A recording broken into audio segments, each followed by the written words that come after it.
Hi friends, YouTube पर आप सभी का स्वागत है। दोस्तों, मैं फिर से आप सभी के सामने ATR01 का सबसे महत्वपूर्ण प्रश्न लेकर आया हूं। और यह प्रश्न जो है बहुत इम्पोर्टेंट है। और जितने बार भी अब तक प्रीवियस ईयर के एग्ज़ाम हुए हैं उनमें यह प्रश्न कॉमन रहा है। तो मैं इस प्रश्न को आप सभी को बता देना चाहूँगा, जिससे कि आपका कुछ मदद हो सके और आप अच्छे नंबर पा सकें।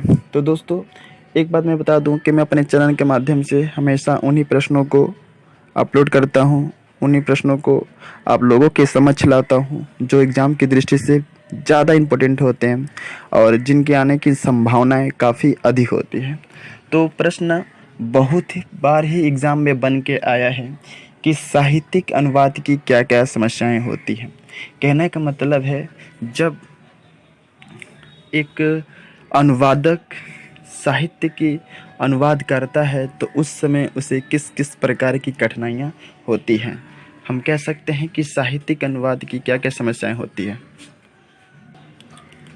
तो चलिए स्टार्ट करते हैं। तो प्रश्न है कि साहित्यिक अनुवाद की क्या क्या समस्याएं होती हैं। तो पहला है मौलिक तत्वों का ज्ञान न होना। जब एक अनुवादक साहित्य की अनुवाद करता है तो सबसे बड़ी समस्या यह होती है उस अनुवादक को मौलिक तत्व जो होते हैं उसका ज्ञान होता नहीं है। तो यह सबसे बड़ी समस्या होती है, क्योंकि किसी भी साहित्य का अनुवाद करने के लिए अनुवादक को अच्छी तरीके से मौलिक तत्व का ज्ञान होना बहुत ही आवश्यक है। नेक्स्ट है व्याकरण का अच्छा ज्ञान न होना। व्याकरण का एक अच्छे अनुवादक को व्याकरण का सटीक ढंग से ज्ञान न होना भी साहित्यिक अनुवाद की समस्याओं के अंतर्गत आता है। अतः हम कह सकते हैं एक अच्छा साहित्यिक अनुवादक आदमी तभी बन सकता है जब उस व्यक्ति को, उस अनुवादक को व्याकरण का अच्छा ज्ञान हो, उसे व्याकरण का अच्छा नॉलेज हो, वह व्याकरण के हर एक पॉइंट को जानता हो, तभी वो एक अच्छा साहित्यिक अनुवादक बन सकता है। ओके, तो ये सबसे बड़ी समस्या होती है। 2-3 नंबर है समाज और संस्कृति का ज्ञान न होना। एक अनुवादक को समाज और संस्कृति का अगर उसे सही ढंग से ज्ञान न है तो वह एक अच्छा साहित्यिक अनुवादक नहीं बन सकता है। इसलिए हम कह सकते हैं कि साहित्यिक अनुवादक की सबसे बड़ी यह समस्या है कि जब एक अनुवादक साहित्यिक अनुवाद की रचना करता है तो उसे सही तरीके से, अच्छे ढंग से उसे समाज के विभिन्न वर्ग, समाज के विभिन्न परिस्थिति और संस्कृति का उसे अच्छी तरीके से ज्ञान होना चाहिए, तभी वह एक अच्छा साहित्यिक अनुवाद की रचना कर सकता है। नेक्स्ट है कहानी, नाटक, कविता के अनुवाद में अकुशल। एक चीज़ बता दूं कि साहित्यिक अनुवाद में कहानी आते हैं, नाटक आते हैं, कविता आते हैं। तो इसका अनुवाद करने के लिए सबसे पहला बात यह है कि अनुवादक को नाटक, कविता, कहानी, निबंध में जो प्रयोग किए गए अलंकार होते हैं, जो विधाएं होती हैं, उसका सही ढंग से ज्ञान नहीं होता है। कहने का मतलब है कि वे कहानी, नाटक, कविता के अनुवाद में अकुशल होते हैं। तो अकुशल होना और एक अच्छा अनुवादक का अकुशल होना भी साहित्यिक अनुवाद की सबसे बड़ी समस्या है। एक अनुवादक जो होता है साहित्यिक अनुवाद का अनुवाद तभी सही ढंग से कर सकता है जब उस व्यक्ति को कहानी, नाटक, कविता, निबंध में प्रयोग की जाने वाली सभी विधाओं का बहुत ही सुंदर ढंग से, बहुत ही अच्छे ढंग से, बहुत ही अच्छे तरीके से अगर ज्ञान है तभी वह क्या कर सकता है, एक अच्छा अनुवादक, साहित्यिक अनुवादक बन सकता है। नेक्स्ट है सृजनात्मक गुणों का न होना। सृजनात्मक गुणों का न होना।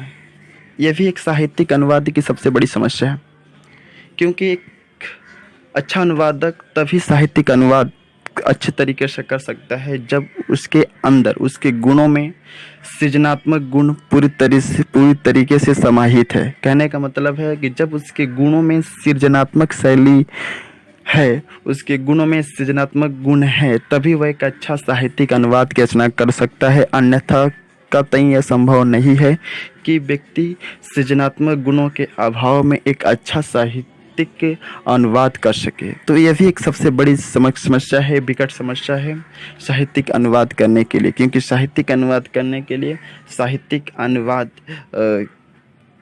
में सृजनात्मक गुणों का बहुत ही महत्वपूर्ण स्थान होता है। बिना सृजनात्मक गुणों के कोई भी व्यक्ति साहित्यिक अनुवाद की रचना नहीं कर सकता। तो यह भी सबसे बड़ी समस्या है। नेक्स्ट है लोक संस्कृति के ज्ञान का अभाव। तो लोक संस्कृति के ज्ञान का अभाव भी जो है साहित्यिक अनुवाद की सबसे बड़ी समस्या है, क्योंकि एक अच्छा अनुवादक तभी साहित्यिक अनुवाद की रचना कर सकता है।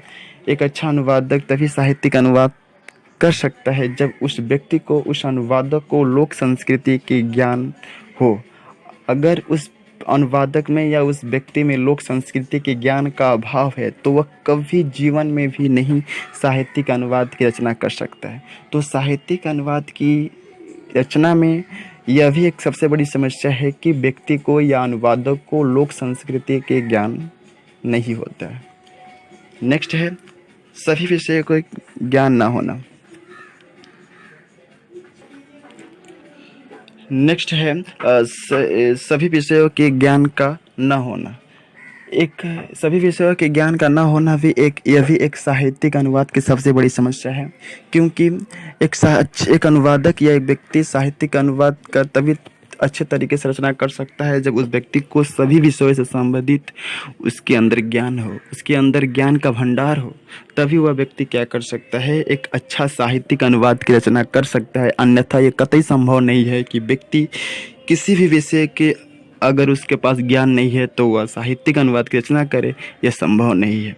तो यह भी एक विकट समस्या है, सबसे बड़ी समस्या है कि व्यक्ति को साहित्यिक अनुवाद की रचना अगर करना है तो उसके अंदर सभी विषयों का ज्ञान का होना आवश्यक है, अन्यथा यह संभव नहीं है। नेक्स्ट है मनन चिंतन का अभाव। मनन चिंतन का अभाव भी यह भी जो है साहित्यिक अनुवाद की सबसे बड़ी समस्या है, क्योंकि एक अच्छा अनुवादक तभी साहित्यिक अनुवाद कर सकता है जब उसके अंदर, उसके मन के अंदर वह मनन चिंतन करने का प्रयास है। जब व्यक्ति मनन चिंतन करता है तभी एक मनन चिंतन करने वाला व्यक्ति जो है एक अच्छा साहित्यिक अनुवादक बन सकता है। तो यह भी एक बड़ी समस्या है कि साहित्यिक अनुवादक बनने के लिए, साहित्यिक के अनुवाद की रचना करने के लिए व्यक्ति को मनन चिंतन करना आवश्यक है। अगर व्यक्ति के अंदर मनन चिंतन का अभाव है तो वह कतई जो है साहित्यिक अनुवाद की रचना नहीं कर सकता। तो यह जो यहाँ पर मैंने पॉइंट बताया है, ये सभी पॉइंट जो है साहित्यिक अनुवाद की समस्याओं के अंतर्गत आते हैं और यह प्रश्न हमेशा एग्जाम में पूछ चुका है। तो इस बार भी मैंने सोचा कि मैं आप सभी को बता दूं जिससे कि आपका एग्जाम में हेल्प हो सके। And thank you, best of luck, जय हिंद, वंदे मातरम।